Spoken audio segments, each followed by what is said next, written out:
to come to this colloquium and to learn a little bit more about our dissertation award winners for 21-22. I am Eric Wertheimer, and I want to welcome you on behalf of the entire graduate school team. And I want to give a special shout out to Jonna Giuliano Hooper and Dana Jesuits, who have been really incredible, doing really difficult work in very difficult circumstances to try to put this together as well as they have. With that, let's launch into the events of the morning. I like to say that grad students teach the faculty more than the other way around. And a lot of faculty don't really like to admit that, but I'm happy to. And I'm usually not talking about disciplinary expertise per se, but broader awareness and a better grasp on a future that looms longer and more imaginatively in younger eyes than it does in ours.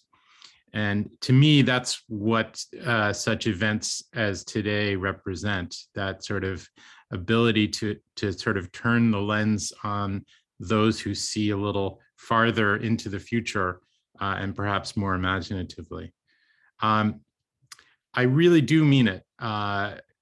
Students, I'm addressing you here. You are the ones who teach us. And the President's Award winners have taken the primary work of graduate study and turned it into excellence that has been recognized by the faculty, the graduate school, and the university. Excuse me. The President's Award to distinguished doctoral dissertations has the following criteria. It's worth hearing. 1, the outstanding merit of the candidate's dissertation and its research base. 2, the candidate's exceptional contributions in ability or service to the university, which must be of such a nature as to warrant special citation. And 3, how in completing doctoral study, the candidate overcame a personal or social obstacle of an unusual nature, warranting special recognition. For example, this could include a difficult family situation or financial hardship, even a learning disability or similar adversity that the student has to overcome. So we have 5 brilliant young scholars today. One is Yiyang Jia from Physics and Astronomy. Second, we have Calvin Quilty from Chemistry. Third, Josue Nasser from Electrical and Computer Engineering. 4, Dakota Lambert from Linguistics. And 5, Taylor Medwig Kinney from Genetics. On behalf of the grad school and Stony Brook community, thank you, each of you, for teaching us so well. And this is your time to teach us in detail. 2 final notes. I'd like to remind everybody that we are in person tomorrow for the grad award ceremony, which I believe is in SAC. Is that correct, Jonna? No, it's not in the SAC. It's in, it's in the union. Student Union ballroom. That's right, the new ballroom in the Student Union. So it should be quite the event. And second, I'd like to make sure that everybody who has a comment or a question will put that into our chat, which will be active and moderated. So without further ado, we will start with Yiyang Jia from Physics and Astronomy. Yiyang Jia is a PhD candidate was a PhD candidate in the Department of Physics and Astronomy. His dissertation research examines the statistical properties of a class of models that describe quantum black holes. He is currently a postdoc at the Weizmann Institute of Science. Yiyang. Thank you, Eric. Let me share my screen.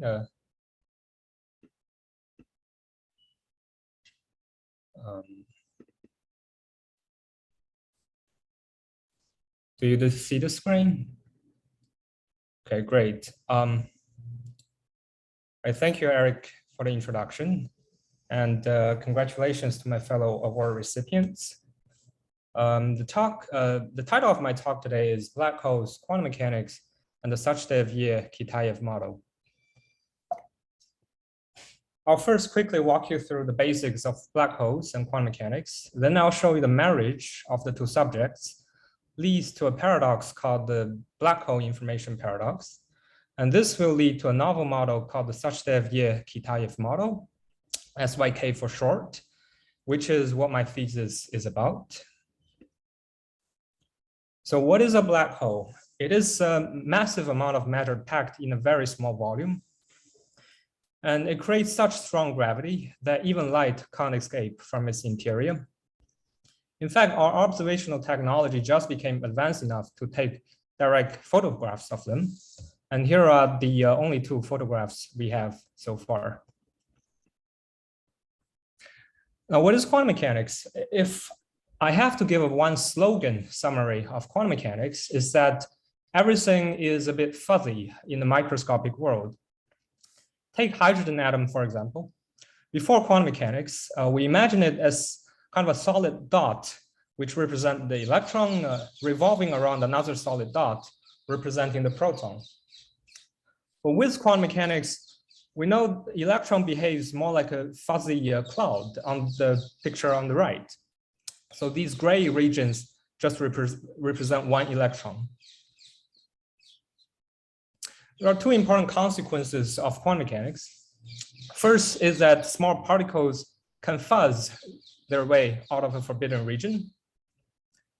For example, imagine a very low energy particle traveling with a blockage ahead of it. Before quantum mechanics, we would expect it to simply bounce back because it's not energetic enough to overcome the blockage.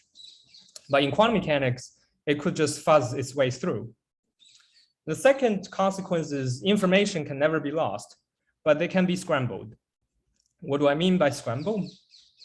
So let's start with the phenomena of information scrambling in your daily life. If you order 2 cups of coffee with 2 different milk foam patterns, and then you stir them both for a while, you'll end up with a homogeneous mixture for both of them.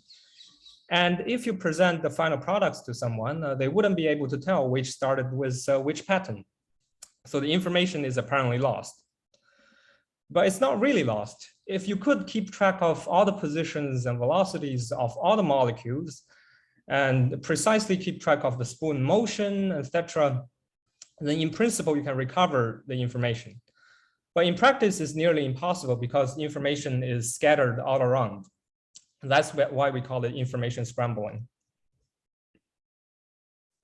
Now, suppose you have a black hole instead of a spoon and throw both cups into the black hole. Eventually, they can fuzz their way out as indistinguishable Hawking radiations.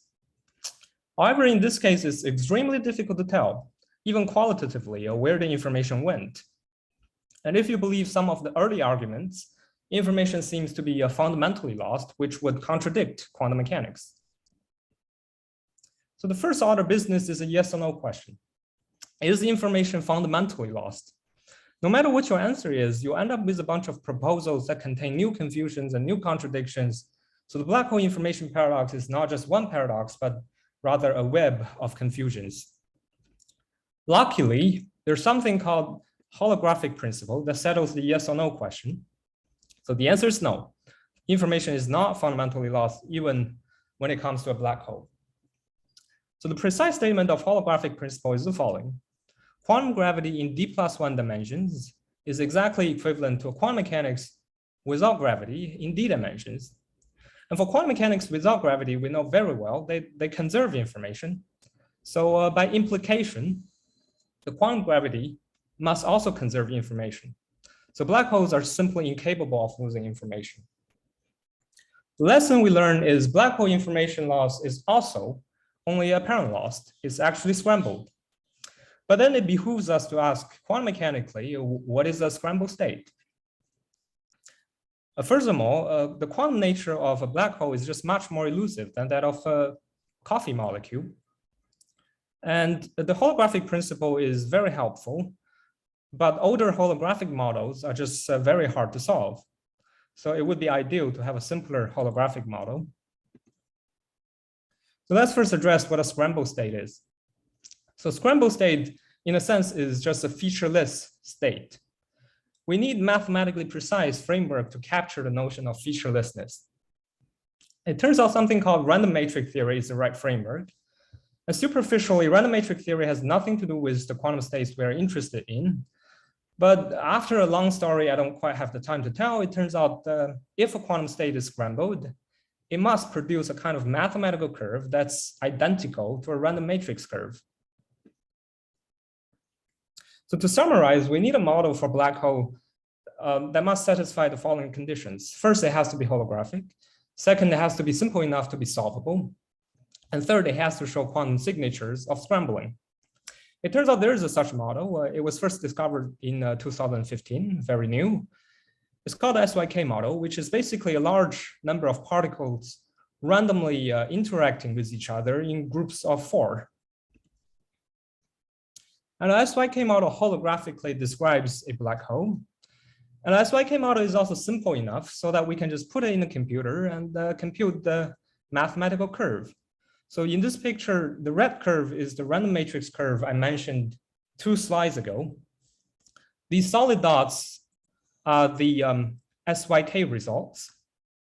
So you see, after a certain point, well, the horizontal axis is time, vertical axis is well, some other quantity. So you notice after a certain point in time, solid dots exactly coincide with the random matrix curve. And this starting point, the starting time of convergence to the random matrix curve is called the scrambling time. And here it shows up very early and it corroborates an existing conjecture that black holes are the fastest scramblers of our universe. So let me just conclude by a flash look of how SYK model is connected to different subfields of physics. And the point really is the SYK model really offers a pretty fertile playground to study questions to, from many other interrelated fields. And in the end, let me thank Dr. Bashaw for being an excellent supervisor. And I'd like to thank you all for listening. Thank you, Yang. So far, I think we'll take questions as we go along. Does that make sense, Gianna? Yes, that would be great. Yeah, okay. That was terrific. I'm not sure whether I was able to fuzz my way through to understanding, but I hope some other folks might have. It looks like Lori Ripetti has a question. Actually, that was supposed to be a clap. Ah, okay. Are there any questions for Yi Yang at this point? Okay, let's move on to our next speaker, Calvin Quilty from chemistry. Calvin D. Quilty is a postdoctoral researcher with the Institute for Electronically Stored Energy at the Department of Chemistry. Their dissertation research examined the impact of the atomic level structure of battery materials on battery performance for Li-ion, I hope that's pronounced correctly, and future battery systems. Calvin. Thank you very much for that introduction. Let me just share my screen.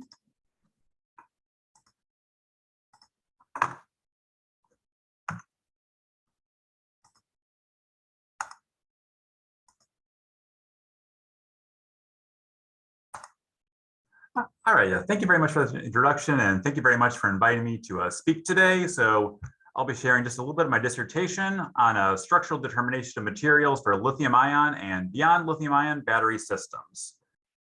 So first, really the motivation of this work kind of is based on the idea that for a more sustainable future, the implementation of renewable energies in electric vehicles is going to be critical. However, for all of these technologies, advances in battery research will also be important. For example, in terms of electric vehicles, newer batteries are going to be needed to get a lower cost, longer battery lifetimes, longer range and such. And many renewable energies, such as wind and solar, are really only intermittently producing. Therefore, they'll need a large-scale battery storage to be able to constantly provide power to the grid, and therefore really be able to substitute for current fossil fuel technologies. So lithium-ion batteries in particular are one of the most common rechargeable batteries today. They're ubiquitous. We find them in our laptops, our cell phones, as well as in hybrid and electric cars. Fundamentally, these batteries are really an anode and a cathode paired, where both of these on the atomic level take on a layered structure. So these layers can really be thought of as like scaffolds that can store lithium ions in between their the various layered spaces. So as a battery discharges or operates, lithium ions are removed from the anode scaffolding, cross over and deposit into the cathode scaffolding. At the same time, electrons or electricity must follow. However, these electrons are stopped by an insulating separator and therefore must follow an external wire. And because the electrons or electricity follow the external wire, this can then be connected to an appliance, and that's how the battery actually provides power. Then when the battery is charged, electricity from an outlet is provided in, and these lithium ions move back to the anode, and therefore the battery is ready to be used again. So really the objective of my dissertation is twofold. First, to understand the structures of various relevant battery materials, as well as how these structures affect battery performance. And secondly, then to use these insights gained towards improving both lithium ion as well as next generation battery technologies. So the approach here, as batteries are quite complex systems, is to use many different characterization tools synergistically in order to really understand more completely battery systems.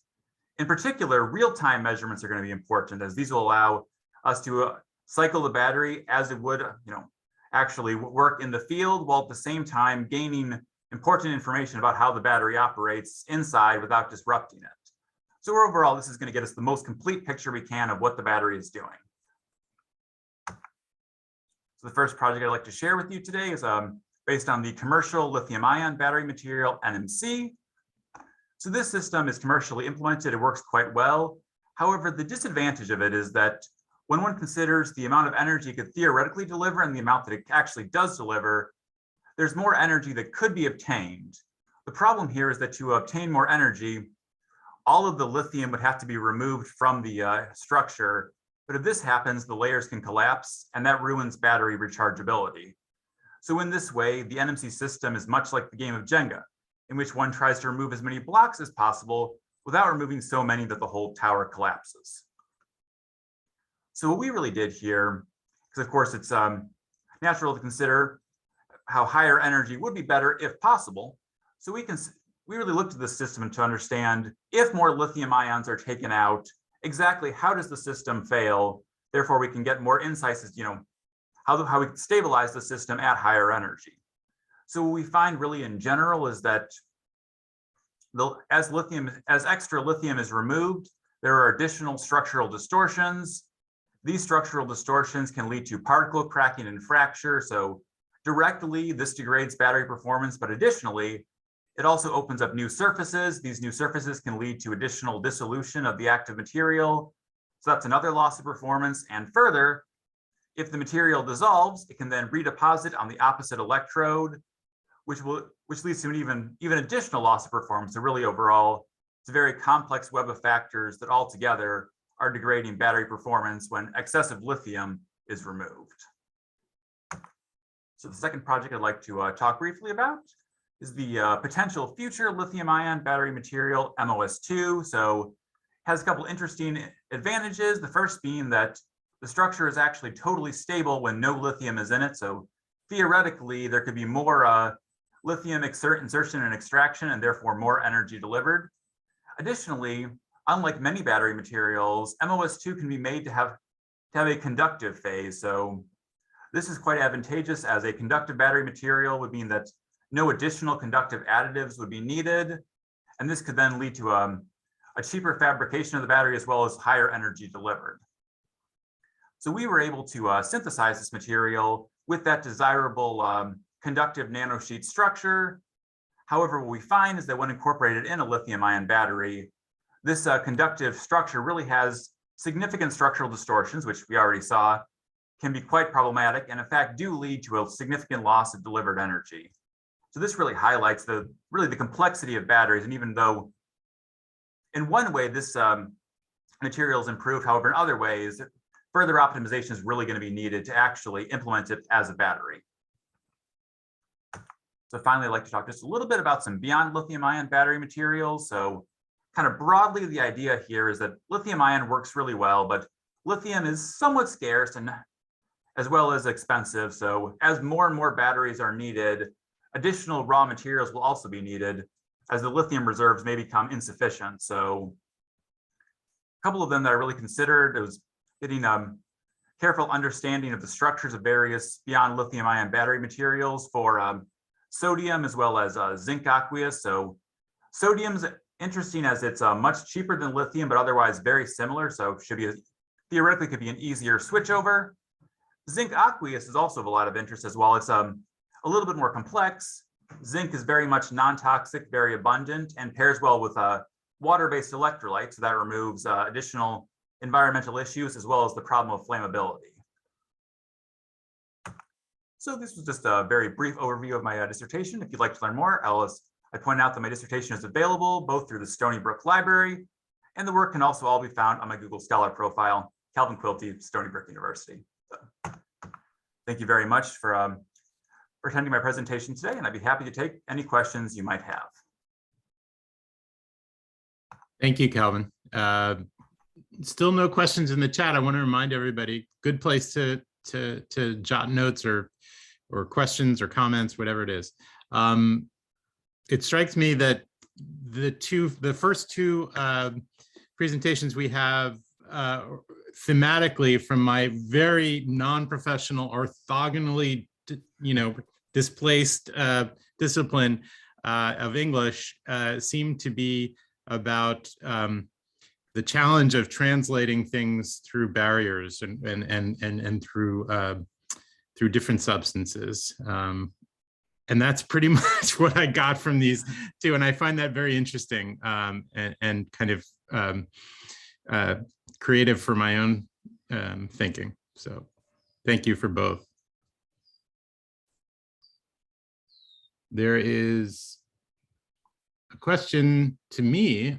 Is lithium available on the moon or Mars? Really interesting question. That's to Calvin.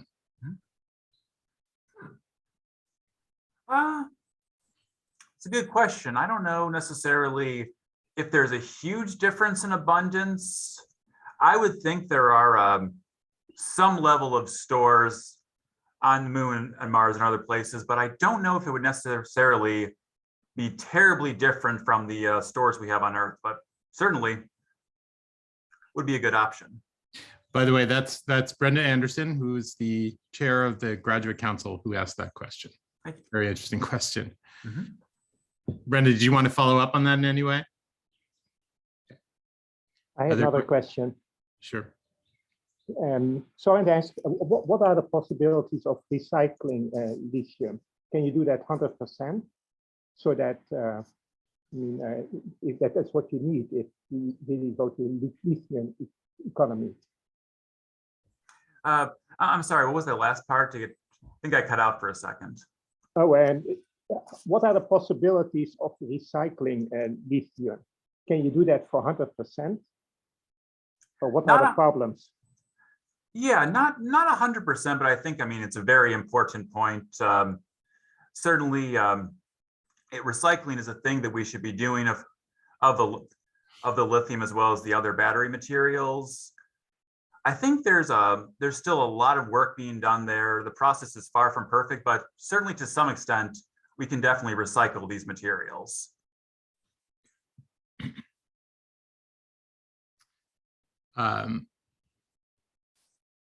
Amy Marshallock says, Calvin, congratulations. Amy, I'm sorry, Calvin can't see this directly, so I'll just read it. Calvin, congratulations. It is a pleasure to be your co-advisor along with Kim Takeuchi and Esther Takeuchi, and we are delighted that you are being recognized. Question: what do you see as the biggest challenge for future lithium-ion battery technology based on what you have learned in your PhD project? Best regards, Amy.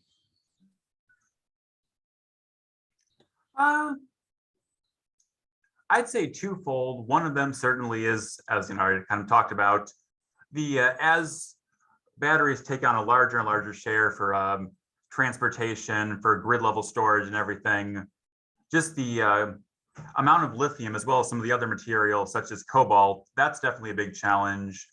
Another one's going to be, well, the system, certainly we have worked relatively well, but more energy is always a thing we're going to want. And especially the more and more we need, the more and more these batteries being poured, the more energy we want. So there's a lot of interest and a lot of candidates for higher energy lithium ion batteries. But a lot of them have troubles in terms of stability, kind of like I illustrated briefly, that as these systems get pushed to higher energy, they deliver, but they don't necessarily deliver for as long. So I think stabilizing various high energy materials, such as nickel-rich NMC, lithium-rich NMC, as well as many others, is going to be really more and more important moving forward.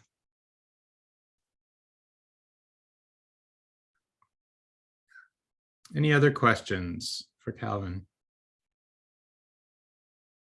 Okay. Our next speaker today is Josue Nasser from the Electrical and Computer Engineering Department. Josue Nasser received the BS and MS degree in electrical engineering from Stony Brook University in 2016 and 2018, respectively. He's currently a PhD candidate in the Department of Electrical and Computer Engineering. His research interests are computational neuroscience, control, signal processing, and machine learning. I'm sort of thinking we're going to get more along the lines of information and degradation of information, perhaps. I'm excited to hear. Anyway, go ahead, Josue. Cool, thank you. Let me share my screen. Okay, so hi everyone. As was just mentioned, my name is Josue Nasser, and I'm very excited to give you a brief overview of my research. So the title of my dissertation is Bayesian Machine Learning for Analyzing and Controlling Neural Populations. And throughout my PhD, I was graciously advised by both Monica Bugaggio and Elman Park. So as a computational neuroscientist, my goal was to understand how the brain is able to perform complex tasks like making a decision.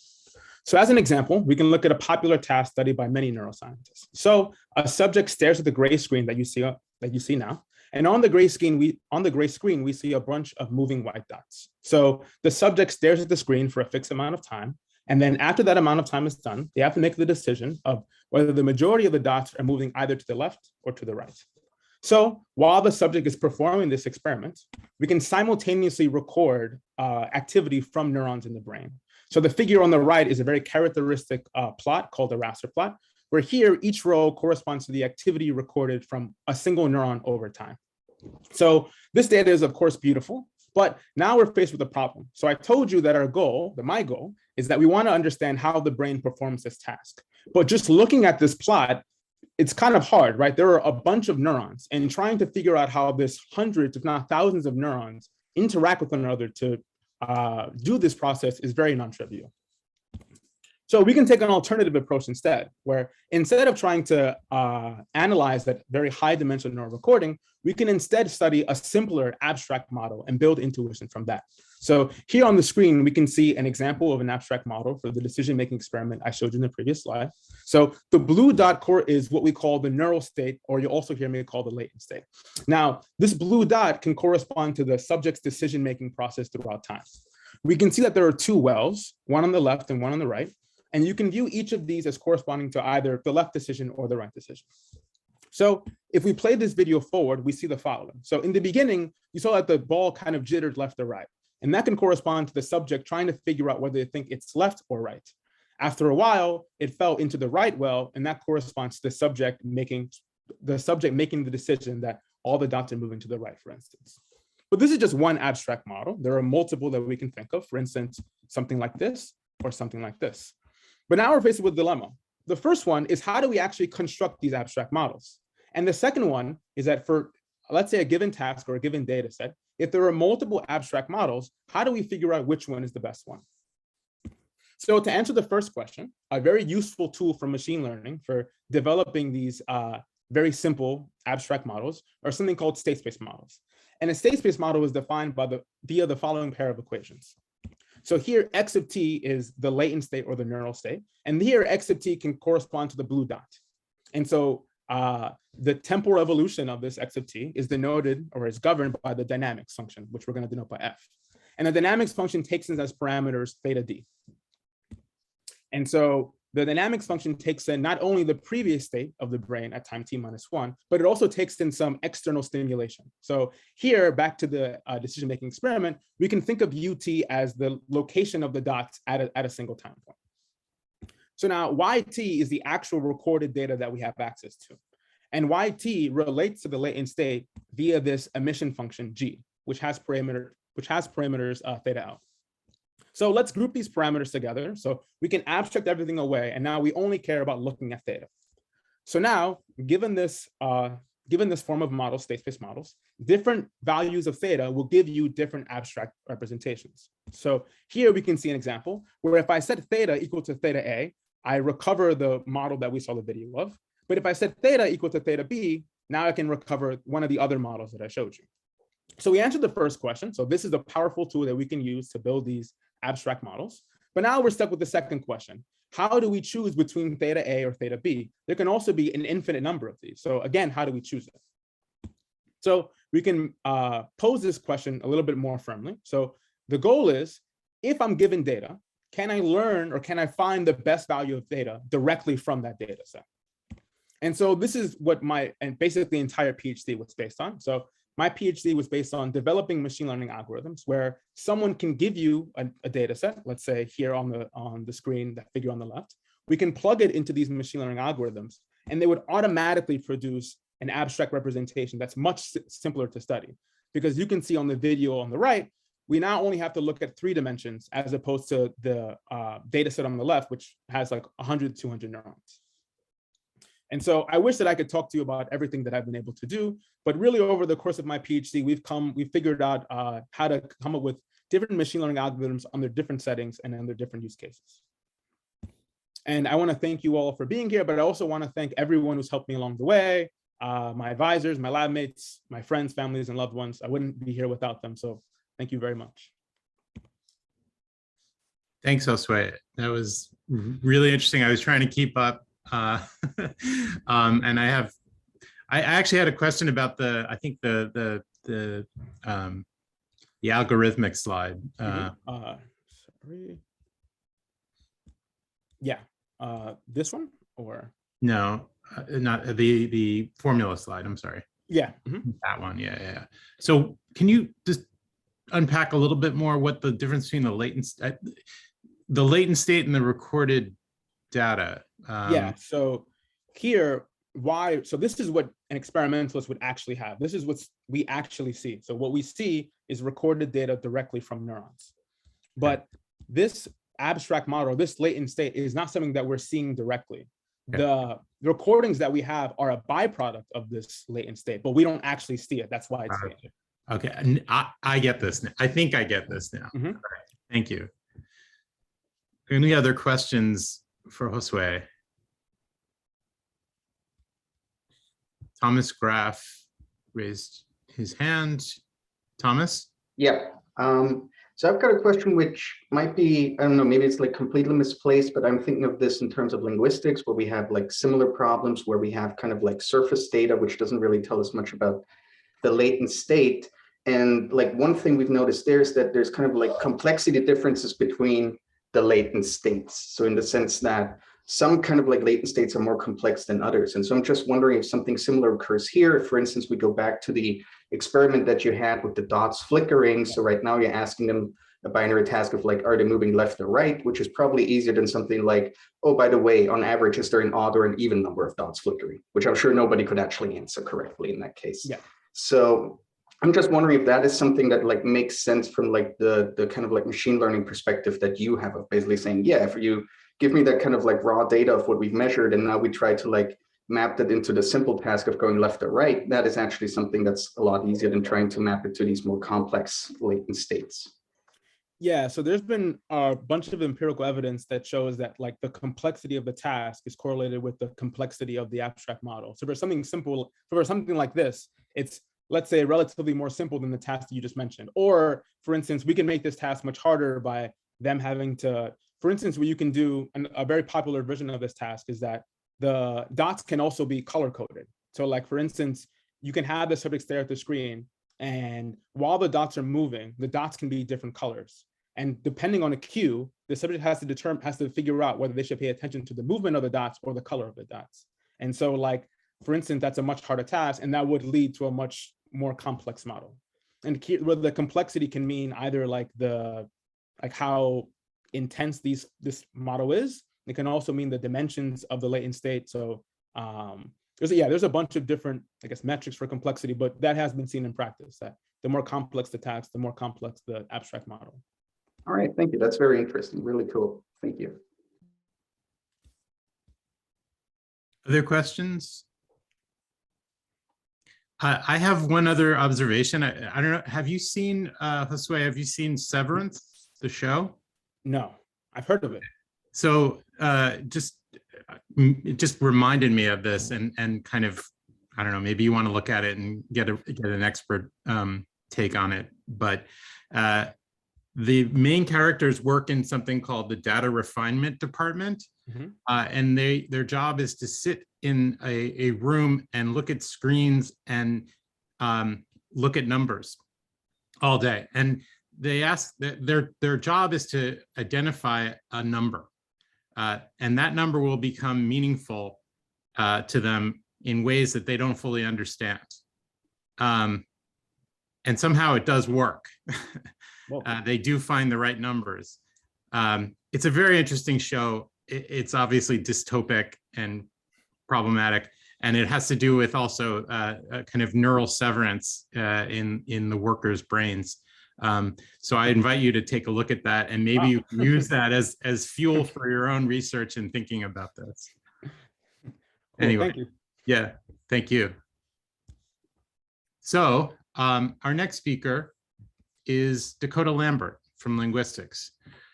Dakota Lambert is a PhD candidate in linguistics, and the screen just took over my bio. Okay. And the Institute for Advanced Computational Science, whose dissertation research uses an algebraic approach to explore the complexity and learnability of constraints and transformations in language. I'm very excited about this. Dakota. All right, yeah, sorry for taking over your screen. So I consider myself a mathematical linguist, and I'm going to talk to you guys today a little bit about what that means.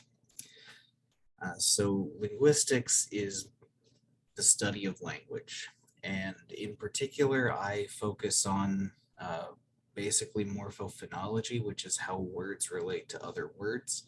There's also syntax, which is how sentences relate to other sentences and how they are composed of hierarchical structure. But I mostly just focus on the words themselves. And so we might consider in English, if we want to form a third person form of a verb, we might take walk and turn it into walks. Talk turns into talks.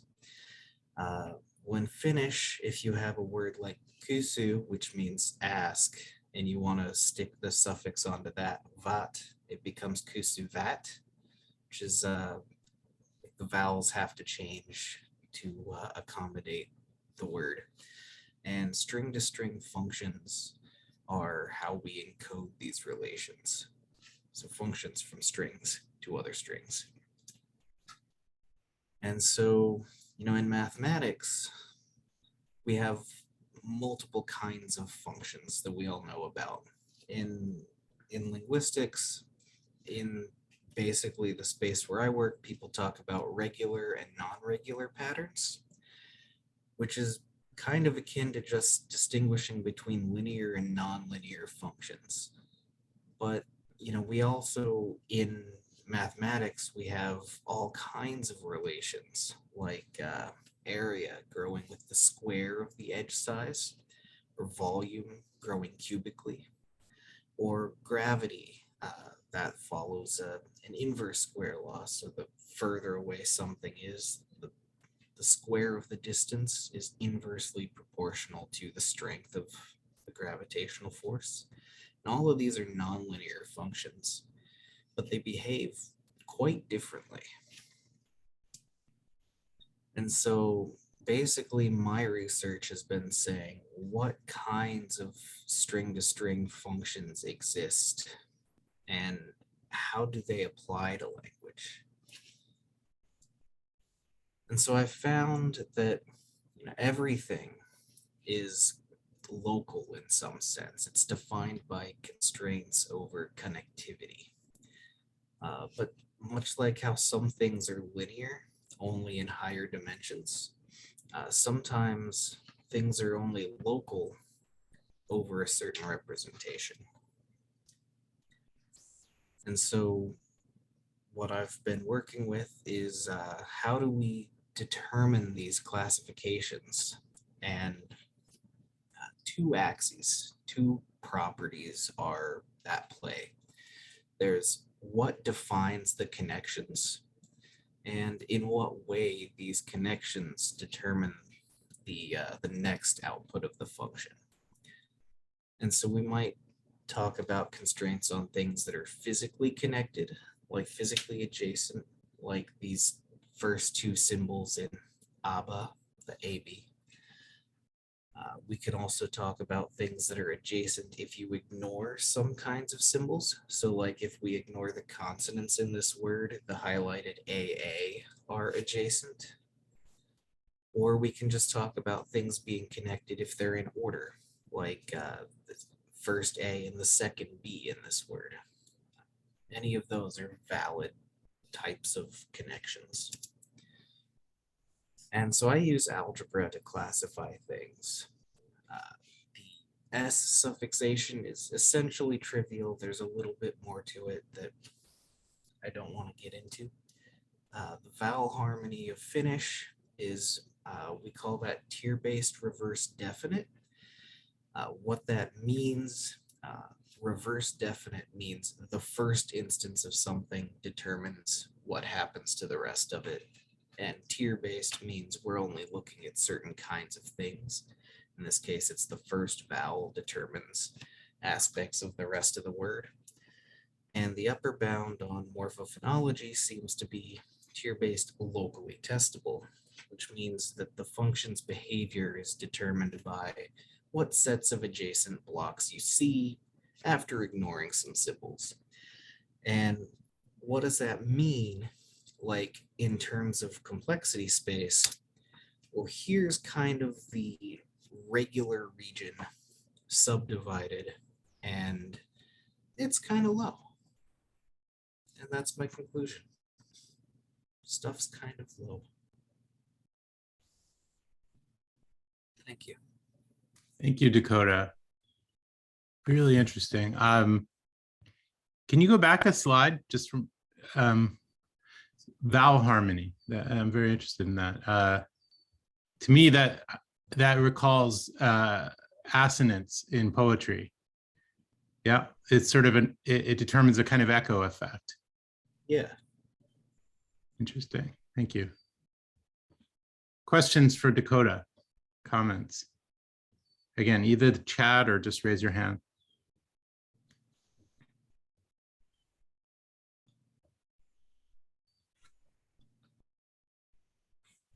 Get my chat over here so I can see it too.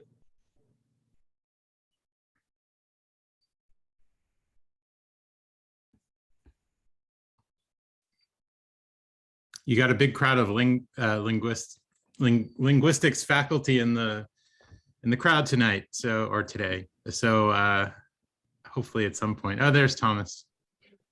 Hey, Dakota. Hey, Thomas. So you had like the kind of like the parallel and kind of like the linear versus the nonlinear functions, and kind of like within this space, we're all kind of like within the, like when we're doing like basically dealing with regular patterns, we are in the space of like linear functions. But so like I never actually thought about that metaphor like more deeply. Is that actually like natural equivalence? And kind of like, can we think of every linear function in terms of like a finite state machine, or the other way around? I don't think it's a metaphor to be taken literally. Okay. It's more, we have all these different kinds of functions, And it doesn't really make sense to just think, oh, linear versus nonlinear, in the same way as it doesn't make sense to just think, oh, regular versus non-regular. Mhm. Yeah, I mean, yeah, thank you for pointing it out, because like, yeah, now that I like kind of reflect on how I've always thought about it, I think I implicitly had that kind of like equivalence in mind, because if you go beyond, say, for instance, regular string languages, right, then we call them semi-linear languages, right? So we're saying those are no longer linear in the right kind of way. So there is a point where they like coincide, but yeah, it wasn't like, I haven't explicitly thought about whether that actually holds in all cases. Okay. All right, thank you. Jacobus? Yes, yes and no. Which languages did you consider? And are things different in different languages? Is there a universality with regards to independent of the language?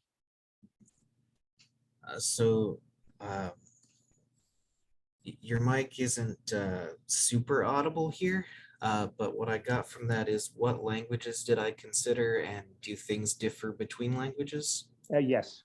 So I'm more a formal language theorist. So a lot of what I do is like not on language, but on just arbitrary string patterns. But that doesn't mean that I haven't looked at any languages. Basically, my research is about classifying function types, and these functions occur in all sorts of languages. Harmony patterns, like in Finnish, show up in most Uralic languages, most others, not most other, but plenty of other languages. There are things resembling that based on consonants instead of vowels in Native American languages. I couldn't give an exhaustive list of languages that I've looked at, but basically the patterns that we see, they're not the same everywhere, but they follow the same kinds of structures. Okay, that has a follow-up question. Does your research apply to other things than languages? Because if it is mathematics, you would think it might have other applications which actually were not intended. Sure. I mean, anything that deals with functions from sequences to sequences, or constraints over sequences, is going to be subsumed by this kind of stuff.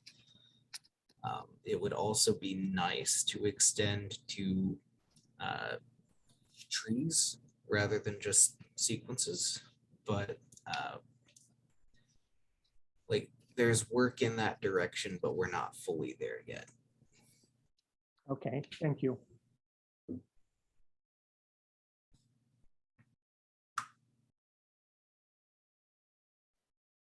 Other questions for Dakota?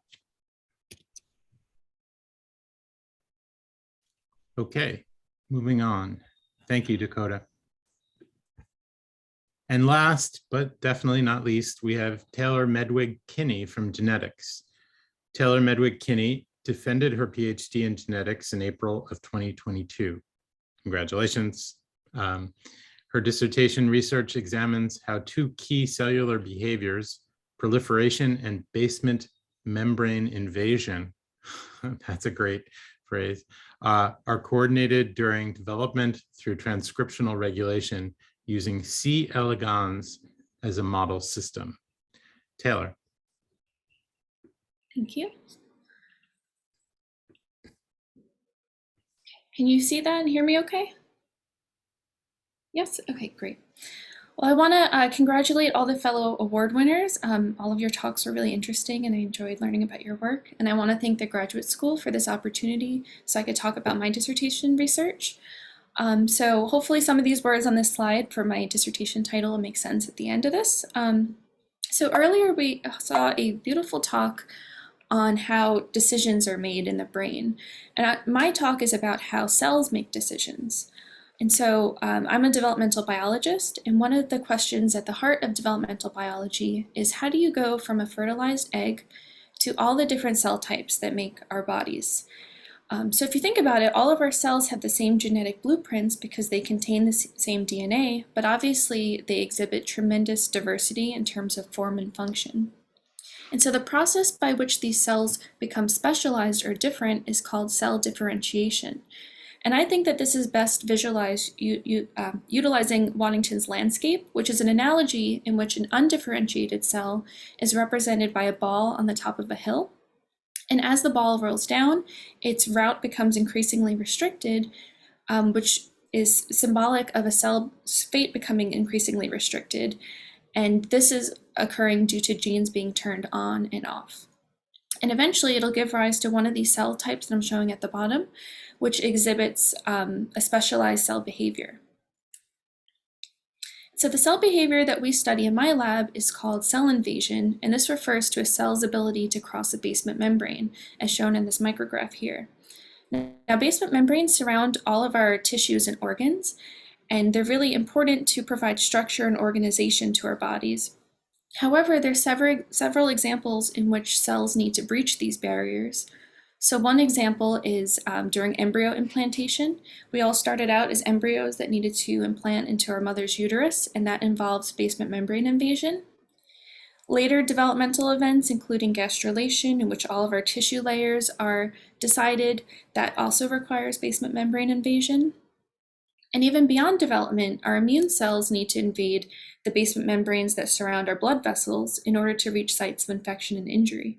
And so all these examples are really important, but we also know that cancer co-opts these invasive programs in order to metastasize. And that is often the leading cause of death when it comes to cancer. So it's really important to understand how cells decide to become invasive. However, all of these examples happen deep within the body where it's difficult to visualize what's going on. And so I utilize these transparent nematodes called C. elegans because they allow us to visualize cell invasion live. And so these are what the worms look like, and I specifically study development of their reproductive system. And so if we were to zoom in right here, you can see that I've labeled the uterus, which is surrounded by a basement membrane shown in yellow, and these individual cells inside that are represented in turquoise. And the two cells that I've starred make a decision between either becoming a ventral uterine cell or a VU cell that is just going to divide, or becoming an anchor cell, which is shown here in magenta, which doesn't divide and instead invades the basement membrane. As you can hopefully appreciate that that yellow line is gone underneath the magenta cell. And this is really important for the reproductive system of the worm because it creates an opening through which the animal can lay eggs. So the eggs need to be able to escape the uterus and exit into the external environment. And so the purpose of my dissertation research is to understand how cells make the decision between dividing or becoming proliferative, or the decision to invade. And specifically, I focused on two main questions. First is how do cells become invasive? And second, how do the non-invasive cells maintain their fates? So the first question, how do cells become invasive? We and other labs have shown that transcription factors, or TFs, are really important for this process. So transcription factors are proteins that bind to DNA and turn genes on. And so one of the transcription factors that functions in the invasive anchor cell is called NHR67, and it turns on genes that are required for invasion. And so if you look at this picture I'm showing you, the anchor cell is invading normally when NHR67 is present. However, if you disrupt this protein, so here I'm showing through a technique called RNA interference where we disrupt the protein, you can see that that basement membrane remains intact because the anchor cell can no longer invade. And actually, you also might notice that it looks like there's multiple cells there. And that's because NHR67 normally functions to make the cell arrest the cell cycle, which means it makes it stop dividing. And so when you get rid of NHR67, the anchor cell improperly divides, which prevents it from invading. And so the first paper that I published in the lab shows how NHR67 functions with 3 other transcription factors in a gene regulatory network. And these work to bias the cell fate into becoming invasive and allows the cell to invade the basement membrane. And then for the second half of my dissertation research, I wanted to understand how that alternate fate, so the blue ventral uterine cells, how did they maintain their division state and not invade? And for that, this work is currently unpublished, but I'm hoping to share it in publication soon. So in these ventral uterine cells that divide, NHR67, that transcription factor I talked about before, is still present, but it's expressed at lower levels. And one really interesting thing we noticed is that it forms these puncta, or these little spots in the cell that are really dynamic, as you can see in this time-lapse movie. And we tried to understand what these puncta were doing, and we found that they co-localize, or they share the same expression patterns of these transcriptional repressors called Groucho. And the way Groucho works is it functions with a partner called TCF-LEF, which binds to DNA and allows it to turn genes off. And so it appears that in these ventral uterine cells, NHR67 is forming potentially a repressive complex that's repressing or inhibiting invasion in these cells. And furthermore, when we perturb these Groucho genes, you can see that compared to the control image on the left, which has just one invasive anchor cell, when we deplete the Groucho protein in C. elegans called UNC37, you can see that the neighboring cells start to adopt the anchor cell fate by expressing this marker. And so in essence, this Groucho repressive complex kind of acts like a brake on a car. And when you relieve this brake, it allows them to invade. And so in summary, in the ventral uterine cells, NHR67 is expressed at lower levels, but it forms this repressive complex that turns invasive genes off. And so in essence, this is allowing the cells to bias towards the proliferative or dividing ventral uterine cell fate. And so in summary, I've showed you two different mechanisms involving the same protein NHR67 that allow cells to either invade or to inhibit invasion. And this has implications to understanding how cancer cells invade too, and hopefully this information can help contribute to better treatment options for cancer. And so with that, I'd like to thank my lab, especially my advisor, Dave Mattis, all my friends and family, as well as Stony Brook for being such a supportive community for me, especially as a mom scientist. And the funding source is below, and I'm happy to take any questions. Thank you, Taylor. This is really exciting stuff. I particularly like the Groucho repressive gene. That's a very, also very interesting phrase. Questions for Taylor?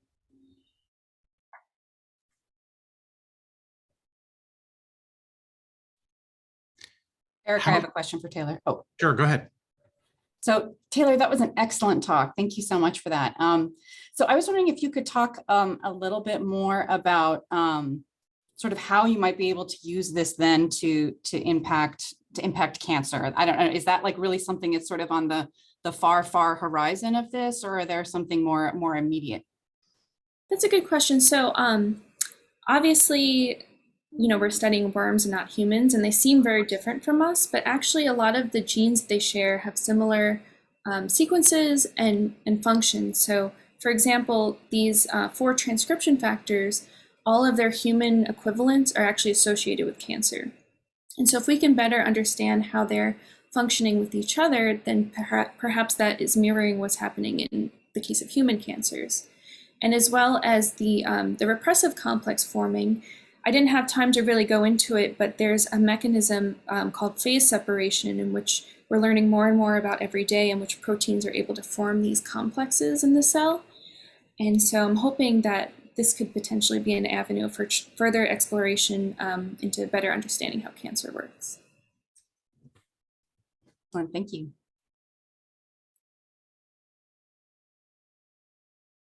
Taylor, I'm interested in whether invasive and proliferative are the only 2 kinds of cells produced by C. elegans.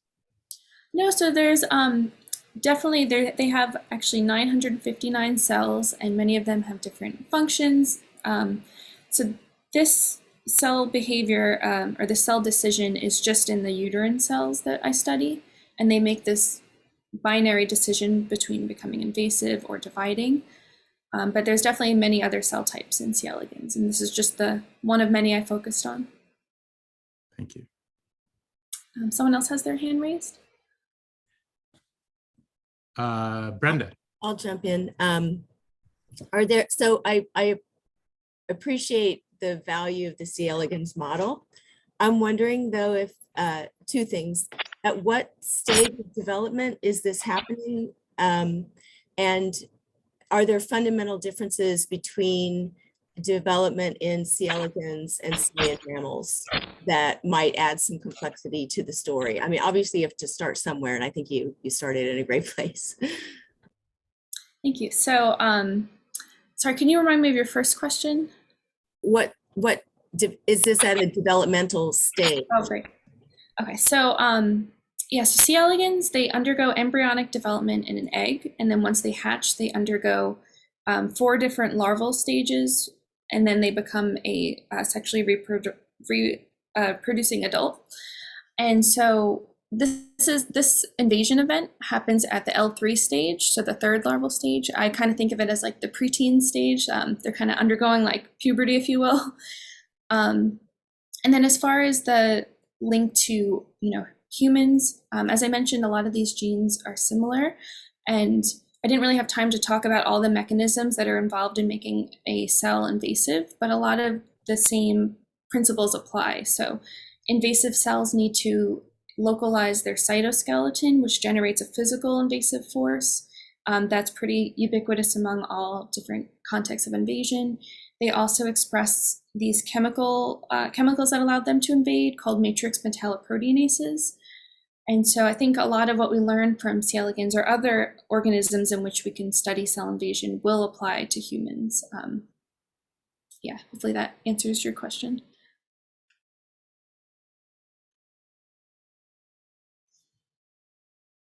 Any other questions? I don't see any other hands up. I had a question. Yeah. You just said that elegans had 959 cells. Are there more organisms that have a fixed number of cells, always the same? Or is it not always the same? Yeah, so sorry. Of course, bacteria have only 1 cell, I can imagine that. But 959, I find entirely unimaginable that this can happen. Is there part of the genetics that makes this happen? Yeah, so C. elegans are very unique in that they have an invariant cell lineage, which what every cell is going to become. And this is different from humans because we know that if you take a human embryo and it divides in 2, you end up with twins, right? You don't end up with half a human and half a human. Whereas with C. elegans, each cell has a really important job and its lineage is all mapped out. And so that makes them different from humans. But we actually take advantage of this because when you know what every cell is supposed to become, it makes it easy to identify when something goes wrong in development. But yeah, that's a really good observation.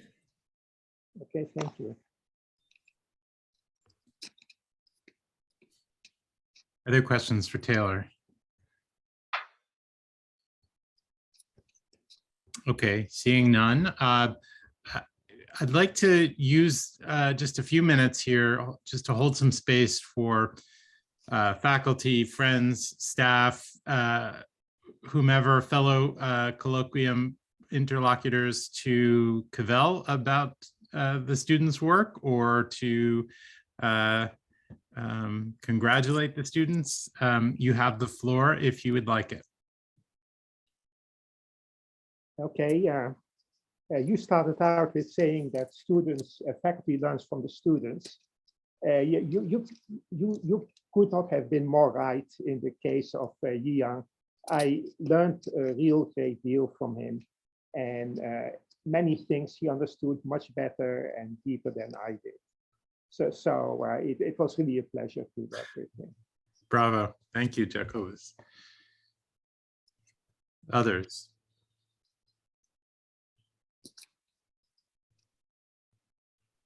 All right, I'll go ahead and I will jump in there with the kudos. I just have to say, putting on my instructor of research communication hat, that those were all fantastic talks. And thank you so much for really doing a fantastic job of thinking about us, the audience, most of whom are not in your specific specialties. And I hope you enjoyed doing this talk as much as we enjoyed listening to it.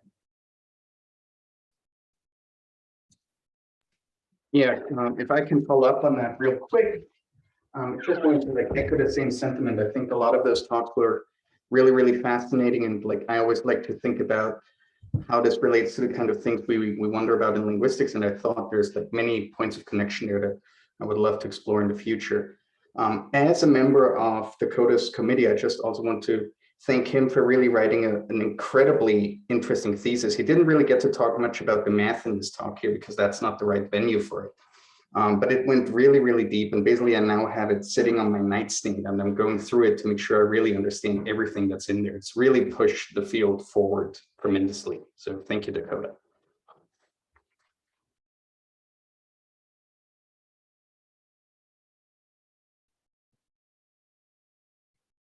Others.